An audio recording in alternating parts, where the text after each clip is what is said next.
Et on poursuit toujours dans un monde d'entrepreneurs ici à l'université d'été du MEDEF 2014 où j'ai l'immense plaisir de retrouver Jackie Isabello. Bonjour. Bonjour Thomas. Jackie Isabello, vous êtes cofondateur d'AlgoLinked. Vous aviez, pour la petite histoire, également fondé Pressez-vous, que vous avez fait grandir, revendu à l'agence de communication Welcome. Aujourd'hui, une nouvelle aventure s'offre à vous. Et donc ça tombe bien, chercher un entrepreneur pour nous parler de l'échec, dont on parle de plus en plus. Et moi, j'aimerais savoir quelle est votre perception de l'échec, si vous-même, vous l'avez rencontré. Précisons peut-être tout d'abord ce que vous entendez par échec. Souvent, lorsqu'on parle d'échec, on entend plus la notion de difficulté. La difficulté est consubstantielle à l'activité entrepreneuriale. Elle est permanente, elle est quotidienne, elle est incessante, elle est salvatrice, elle permet de se motiver en permanence. Les entrepreneurs sont des gens indémotivables et les difficultés ont cette capacité à toujours relancer l'activité. L'échec, c'est un peu comme si vous compariez perdre une bataille et perdre la guerre. L'échec, c'est fini, c'est terminé, il n'y a plus rien à faire et là, c'est très désagréable, c'est permanent, c'est définitif.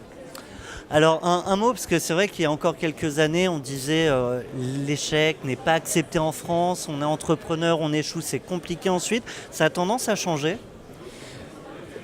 Vous me permettez d'être franc, je suis un peu...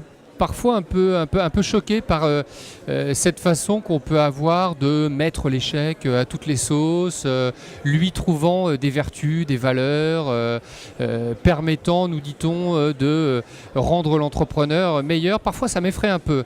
L'échec, c'est un peu comme une maladie. On est content d'avoir la sécurité sociale, toutefois, moins on est malade, mieux on se porte, sans vouloir faire de mauvais jeux de mots. Et je voudrais bien répéter, non pas à ces entrepreneurs installés, mais peut-être à tous ces jeunes à qui on dit l'échec est une expérience intéressante. Non, l'échec n'est pas une expérience intéressante. Derrière, on en tire des leçons, c'est bien, mais fuyons cet échec. Mais il n'y a pas besoin d'échouer pour réussir. Eh bien, si on doit échouer pour réussir, tant mieux. Ça fera une belle histoire, on pourra écrire des livres dessus. Mais si on ne connaît pas l'échec, on s'en porte sans doute beaucoup mieux que si on l'a connu.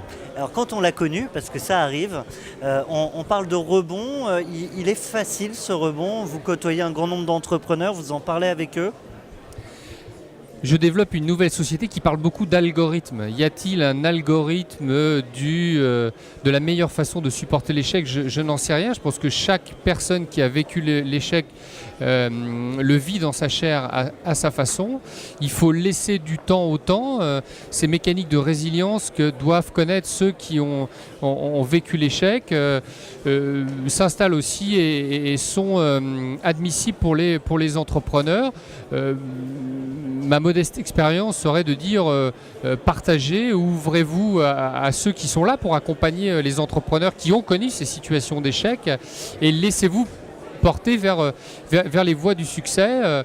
L'échec a sans doute des conséquences dramatiques dans tout un tas de domaines. On connaît cette fameuse image qui est de dire l'entrepreneur perd son temps, perd son argent, perd sa boîte et finit par perdre sa famille. Ça arrive assez régulièrement. Et donc c'est pour ça qu'à ce titre-là, je vous disais, je ne veux pas glorifier cette mécanique d'échec. Si on la connaît, en tout cas, ne pas se refermer. Parce que se refermer sur sa coquille, c'est non pas... c'est un double échec, c'est un deuxième échec. Voilà, reconnaître un deuxième échec, mais sans doute des choses encore plus désagréables qu'un simple échec. Eh bien, un grand merci à vous pour votre témoignage. Jackie Isabello, je le rappelle, cofondateur d'AlgoLinked. À très bientôt. Merci Thomas.